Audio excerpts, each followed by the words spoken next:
Hello friends, आप सबका स्वागत है हमारे यूट्यूब चैनल करियर बिल्डर में।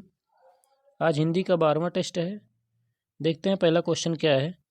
पहला क्वेश्चन है हमारा, अरण्य का पर्यायवाची है। तो अरण्य का पर्यायवाची बताना है। अरण्य मतलब होता है जंगल, और जंगल का पर्यायवाची विपिन, काया, दव या फिर क्षिति क्या है, ये बताना है। तो इसका राइट आंसर क्या हो जाएगा? विपिन। अरण्य का पर्यायवाची होता है विपिन। ठीक है, अरण्य मतलब होता है जंगल और जंगल का पर्यायवाची होता है विपिन। अब नेक्स्ट क्वेश्चन है हमारा, अप्सरा का पर्यायवाची है। अप्सरा का पर्यायवाची सुरबाला, असीम, अवज्ञ या इनमें से कोई नहीं। तो इसका राइट आंसर क्या हो जाएगा? ऑप्शन ए, सुरबाला हो जाएगा। ठीक है, अप्सरा का पर्यायवाची सुरबाला होता है। नेक्स्ट क्वेश्चन है हमारा, नेक्स्ट क्वेश्चन है, अल्प विराम का चिन्ह है। यहाँ बताना है कि अल्प विराम का चिन्ह कौन सा है। Option A, option B, option C या फिर ऑप्शन डी। तो इसका राइट आंसर क्या हो जाएगा? ऑप्शन ए, जो कामा होता है वही अल्प विराम का चिन्ह होता है। ठीक। नेक्स्ट क्वेश्चन है, हिंदी वर्णमाला में ऊष्म व्यंजन कौन से हैं? ऊष्म व्यंजन बताना है। तो ऊष्म व्यंजन हम आप लोगों को बता दें, तीनों सा होते हैं, तीनों सा और हा। ठीक है, ये तीनों सा और हा ऊष्म व्यंजन होते हैं। तो यहाँ पे कहाँ दिया गया है? ऑप्शन ए में। राइट आंसर हो जाएगा ऑप्शन ए। नेक्स्ट क्वेश्चन है हमारा, जिन वर्णों के उच्चारण करते समय केवल सांस का प्रयोग किया जाए, केवल श्वास जो है का प्रयोग किया जाए, उन वर्णों को क्या कहते हैं? कि यहाँ पर केवल सांस का मतलब है कि अधिक सांस, जिसमें जिसके बोलने में अधिक सांस लगती है, तो उसे क्या कहा जाता है? अघोष कहा जाता है, सघोष कहा जाता है, अल्प प्राण या फिर महाप्राण। तो इसका राइट आंसर क्या हो जाएगा? महाप्राण। जिन वर्णों के उच्चारण में अधिक श्वास का प्रयोग किया जाता है उसे महाप्राण कहते हैं। नेक्स्ट क्वेश्चन है हमारा, निम्न में से किस शब्द में अ प्रत्यय नहीं लगा है? बताना है कि इन चारों ऑप्शन में से किस में अ प्रत्यय नहीं लगा। अकथ में, अभेद, अचूक या फिर अनुज। तो जैसे अकथ होता है आधन कथ। ठीक है, आधन कथ, ये अकथ हो गया। नेक्स्ट है अभेद, आधन भेद, अचूक, आधन चूक। अनुज जो है, अनुज ये अपने आप में पूरा कंप्लीट है, इसमें कुछ भी नहीं होता। ठीक है, इसमें कोई भी उपसर्ग नहीं लगता। तो अनुज ही एक ऐसा इसमें शब्द दिया गया है जिसमें आ उपसर्ग नहीं लगा है। ठीक है, तो इसका राइट आंसर हो जाएगा option D, option D. Next question है हमारा, सावधानी में कौन सा प्रत्यय है? बताना है कि सावधानी में कौन सा प्रत्यय है। नी प्रत्यय है, धानी प्रत्यय, ई या फिर आनी। तो सावधान का संधि विच्छेद जो होता है, सावधान, सावधान धन ई होता है। ठीक है, सावधान धनी। तो इसका राइट आंसर क्या हो जाएगा? ऑप्शन सी, सावधानी। ठीक, पता चल गया आप लोगों को। नेक्स्ट क्वेश्चन है अब, नेक्स्ट क्वेश्चन है हमारा, कारतूस किस भाषा का शब्द है? बताना है कि कारतूस जो है ये किस भाषा का शब्द है। अरबी, फारसी, फ्रांसीसी या फिर पुर्तगाली। तो कारतूस जो है फ्रांसीसी भाषा का शब्द है। ठीक है, कारतूस जो है फ्रांसीसी भाषा का शब्द है। नेक्स्ट क्वेश्चन है हमारा, उच्चारण शब्द में उपसर्ग है। उच्चारण शब्द में कौन सा उपसर्ग लगा है? उ है, उच्च है, उत या फिर उच्च। तो उच्चारण को लिखा जाता है उत धन चारण। उत धन चारण बराबर उच्चारण। ये हलंत लगता है ता के नीचे। ठीक है, ता के नीचे हलंत लगता है, यहाँ नहीं लगा, इसको लगा लीजिएगा। ऑप्शन सी सही है। ठीक है, ऑप्शन सी। नेक्स्ट है, रिक्शा शब्द किस भाषा का शब्द है? रिक्शा जो है किस भाषा का शब्द है? अंग्रेजी, उर्दू, तुर्की या फिर जापानी। तो इसका राइट आंसर क्या हो जाएगा? जापानी है। ठीक है, रिक्शा जो है जापानी भाषा का शब्द है। नेक्स्ट क्वेश्चन है हमारा, निम्नलिखित में से कौन योग रूढ़ शब्द है? बताना है योग रूढ़ शब्द कौन है। विशाल काय, पुष्प, कुमुदनी या फिर पंकज। पहले योग रूढ़ के बारे में जान लीजिए। जब दो शब्द मिलकर किसी तीसरे की ओर संकेत करते हैं तो वहाँ पर योग रूढ़ होता है। ठीक है, वहाँ से जो शब्द बनता है वो योग रूढ़ शब्द होता है। और इसे बहुब्रीहि बहुब्रीहि का उदाहरण भी समझ सकते हैं। ठीक है, बहुब्रीहि समास का उदाहरण जो है वो भी योग रूढ़ शब्द होता है। तो यहाँ पर कौन सा है? पंकज। पंक धन जा, यानी पंकज मतलब पंक, कीचड़ में जन्मा हुआ, तो उसका तीसरा अर्थ क्या बनेगा? कमल। तो जो कमल है वो योग रूढ़ शब्द है। ठीक है, ये बहुब्रीहि समास का उदाहरण भी है। तो राइट आंसर हो जाएगा हमारा पंकज। ठीक। नेक्स्ट क्वेश्चन है हमारा, ढीठ का विलोम है। ढीठ का विलोम है निर्लज, तुष्ट, विनीत या इनमें से कोई नहीं। तो ढीठ मतलब दुष्ट होता ही है, निर्लज्ज।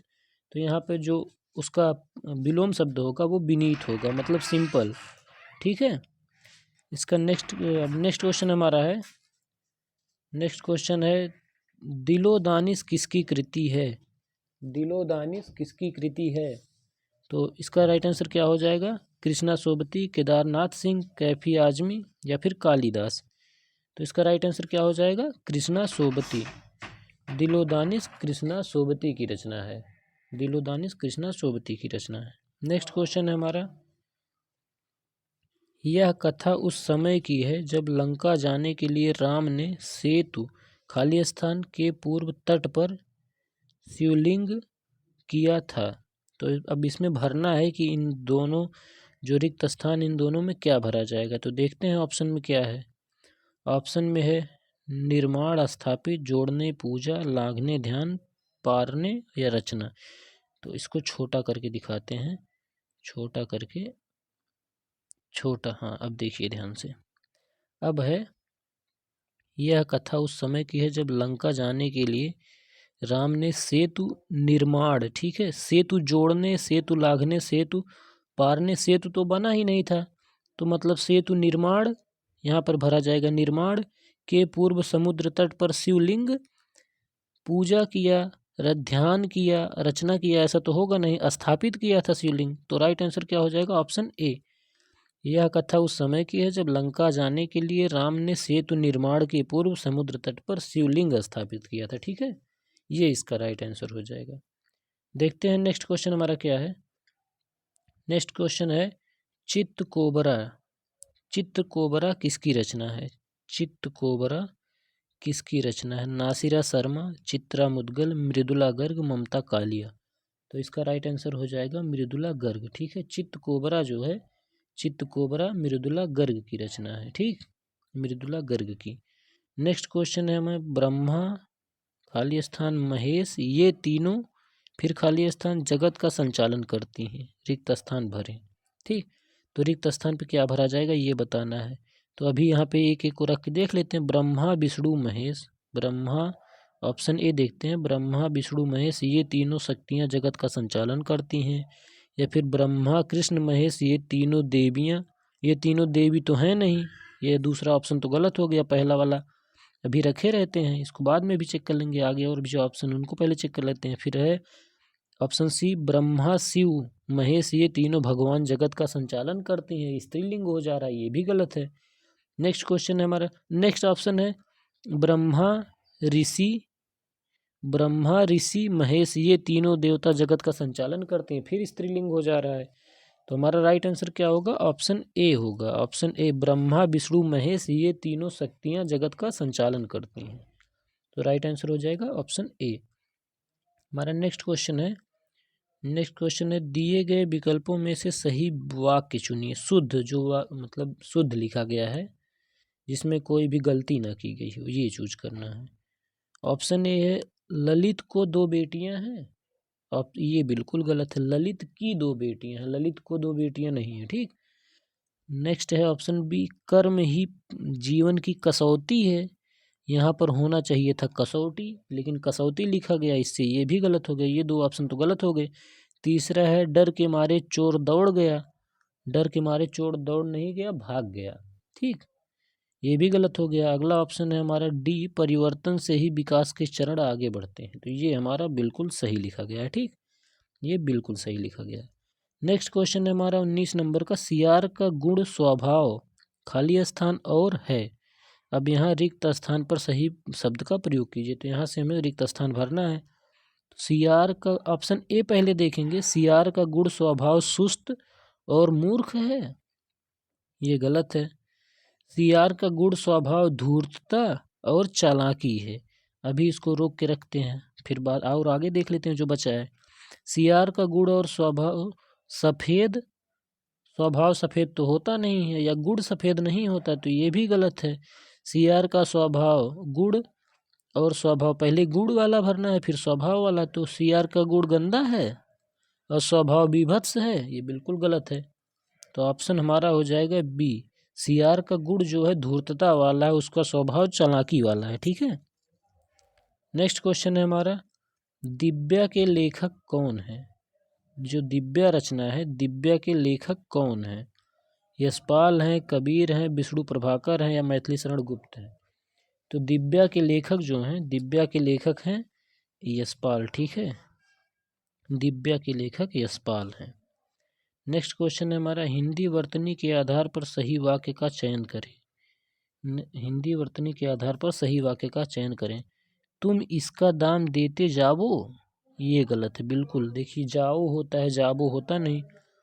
तुम इसके दाम देते आओ, तुम इसके दाम देते आओ, तो सॉरी इसका, तुम इसके दाम देते जाओ है, ठीक, तुम इसके दाम देते जाओ। अभी ये कुछ सही लग रहा है, इसको रोक के रखते हैं। नेक्स्ट है हमारा, तुम इसका दाम देते जाओ, देते आओ दिया है, देते आओ, तुम इसका दाम देते आओ, ये बताया जा रहा है, ये भी बिल्कुल गलत लिखा हुआ है। और ऑप्शन डी इनमें से कोई नहीं, तो हमारा राइट आंसर क्या हो जाएगा? राइट आंसर हमारा जाएगा ऑप्शन बी, तुम इसके दाम देते जाओ, ठीक है, इसके दाम देते जाओ। नेक्स्ट क्वेश्चन है हमारा, काशीनाथ सिंह की रचना, काशीनाथ सिंह की रचना रेहन पर रघु को कब साहित्य अकेडमी पुरस्कार दिया गया था? कब साहित्य अकेडमी पुरस्कार दिया गया था? तो हमें बताना है कि कब दिया गया। इसका ऑप्शन छोटा करके ऑप्शन दिखा देते हैं सब। ये है, काशीनाथ सिंह की रचना रेहन पर रघु को कब साहित्य अकेडमी पुरस्कार दिया गया था? तो ऑप्शन है 2011, 2012, 2013, 2014। तो इसका राइट आंसर हो जाएगा ऑप्शन ए, 2011 में रेहन पर रघु जो लिखा गया था काशीनाथ सिंह के द्वारा, उस पर साहित्य अकेडमी पुरस्कार दिया गया है, ठीक है, 2011 में। नेक्स्ट क्वेश्चन हम अपना देख लेते हैं, बड़ा कर लें। नेक्स्ट क्वेश्चन है हमारा, निम्न में से कौन पुल्लिंग है? बताना है कि पुल्लिंग कौन है। तेजस्वी, तपस्विनी, हंसिनी, परोपकारिणी। तो अब इसमें चूज करते हैं। परोपकारिणी स्त्रीलिंग है, हंसिनी भी स्त्रीलिंग है, जिससे परोपकारिणी का पुल्लिंग क्या होगा? परोपकारी। हंसिनी का पुल्लिंग क्या होगा? हंस। तपस्विनी का पुल्लिंग क्या होगा? तपस्वी। और तेजस्वी है, तेजस्वी पुल्लिंग शब्द है, क्योंकि तेजस्वी का जो स्त्रीलिंग होगा वो तेजस्विनी होगा, ठीक। नेक्स्ट क्वेश्चन है हमारा, नेक्स्ट क्वेश्चन देख लेते हैं। क्वेश्चन नंबर था, हाँ ये 24 नंबर का क्वेश्चन था, 24 नंबर का। वह काम बहुत ढंग से करते हैं, वह काम बहुत ढंग से करते हैं, वाक्य का काल पहचानिए। सामान्य वर्तमान काल, सामान्य भूतकाल, सामान्य भविष्यकाल, या इनमें से कोई नहीं।